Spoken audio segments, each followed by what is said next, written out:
బాధపడుతూనే ఉంటారు. అది రియల్ అయిన ప్రేమ కాబట్టి వాళ్ళ మీద రియల్గా హార్ట్ఫుల్గా ప్రేమిస్తారు కాబట్టి అలాంటి వాళ్ళు కొంచెం సంవత్సరాల తరబడి బాధపడతారు. కానీ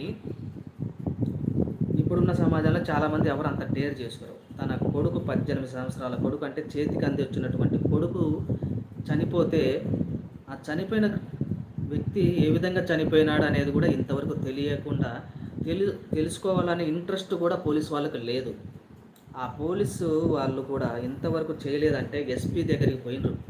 ఈ సాక్ష్యాలన్నీ తీసుకున్నట్టే 2 సంవత్సరాల క్రితం చనిపోతే 2 సంవత్సరాల నుంచి తన కొడుకు గల మరణానికి కారణాలేంటో ఇప్పటికీ తెలియక ఒక తల్లి, లలితా చౌదరి అనే తల్లి ఎంత సతమతమవుతుందో మీకు అర్థమై ఉంటుంది. ఓకే, ఇప్పటికీ తెలీదా ఆమెకు 3 మాటలు గుర్తున్నాయి. ఒకటి అమ్మ వచ్చావనే మాట ఒకటి గుర్తుంది. రెండోది చనిపోయే ముందు పడుకున్నప్పుడు ఫోన్లో మాట్లాడినప్పుడు మాటలు. మూడోది వచ్చేసి కొడుకు తల్లిలాగా కాదనమాట, ఒక స్నేహితుల్లాగా పెరిగినరనమాట. అలాంటి అంత బాండింగ్ ఉన్నటువంటి తల్లి కొడుకు మీకు తెలిసే ఉంటుంది. సో ఇప్పటికీ పోలీసు అధికారులు దీంట్లో ప్రైమరీగా ఎఫ్ఐఆర్ కూడా రిజిస్టర్ చేయలేదంటే ఎంత దురదృష్టకరమో. నేను ఫోటో కూడా చూపిస్తాను, మేబీ మీకు కనపడుతుందో లేదో నాకు తెలియదు కానీ చూపిస్తా.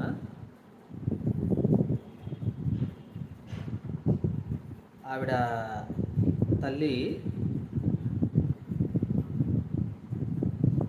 ఇది అంత డెప్త్గా వస్తుందో రాదో నాకు తెలియదు.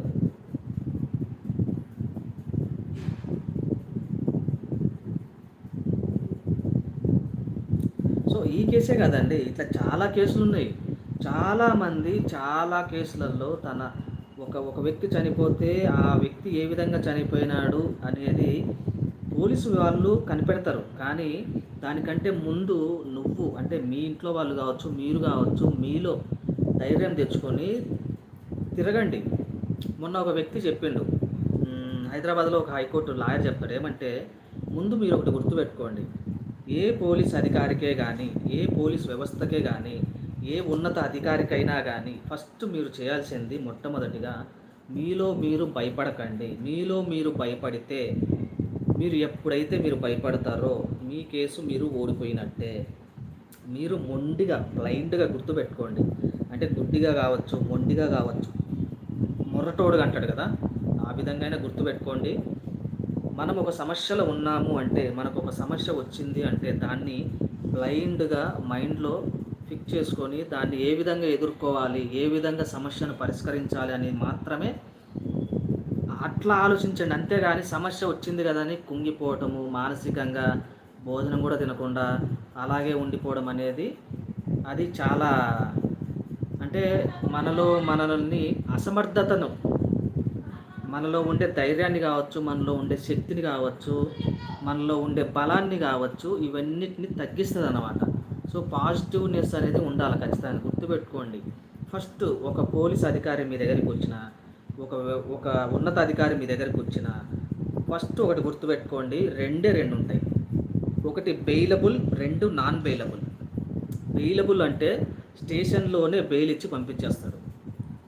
ఏమన్నా గుర్తుపెట్టుకోండి మీరు, బెయిలబుల్ కేసా, నాన్ బెయిలబుల్ కేసా, సార్ ఏం సెక్షన్లు పెట్టిండ్రు, పోలీస్ అధికారిని నువ్వు అడిగే రైట్ నీకుంది, చెప్పే రైట్ అతనికి ఉంది. పోలీసు అధికారికి కావచ్చు, ఎవరైతే నిన్ను అరెస్ట్ చేస్తున్నారో అరెస్ట్ చేయడానికి గల కారణం ఏంటో నువ్వు నెంబర్ 1 తెలుసుకోవాలి. నెంబర్ 2, నీకు ఏ రకమైనటువంటి సెక్షన్ల కింద నిన్ను అరెస్ట్ చేస్తున్నారు తెలుసుకోవాలి. నిన్ను అరెస్ట్ చేస్తున్నటువంటి వాళ్ళు నీకు సంబంధించినటువంటి అంటే మీ పేరెంట్స్ కావచ్చు, అన్నదమ్ములు కావచ్చు, బంధువులకు కావచ్చు, ఎవరికైనా మీకు సంబంధించినటువంటి బంధువులకి ఫోన్ చేసి వాళ్ళు చెప్పాల్సిన బాధ్యత వాళ్ళకు ఉంది. ఇవి గుర్తుపెట్టుకోండి. 2 బెయిలబుల్ కేసా, నాన్ బెయిలబుల్ కేసా. బెయిలబుల్ కేసు అంటే నీకు స్టేషన్లో బెయిల్ ఇచ్చి ఇంటికి పంపించేస్తారు, వాళ్ళు ఏం చేయరు. రెండవది నాన్ బెయిలబుల్ కేసు అంటే నువ్వు మాత్రం ఖచ్చితంగా భయపడాల్సిన అవసరం వస్తుంది. అప్పుడు బెయిలబుల్ కేసులో అయితే నువ్వు ఎప్పుడు భయపడాల్సిన పనే లేదు. సో పోలీసులు ఈ కేసులో ఏమన్నారో కూడా మనం తెలుసుకుందాం, ఓకేనా.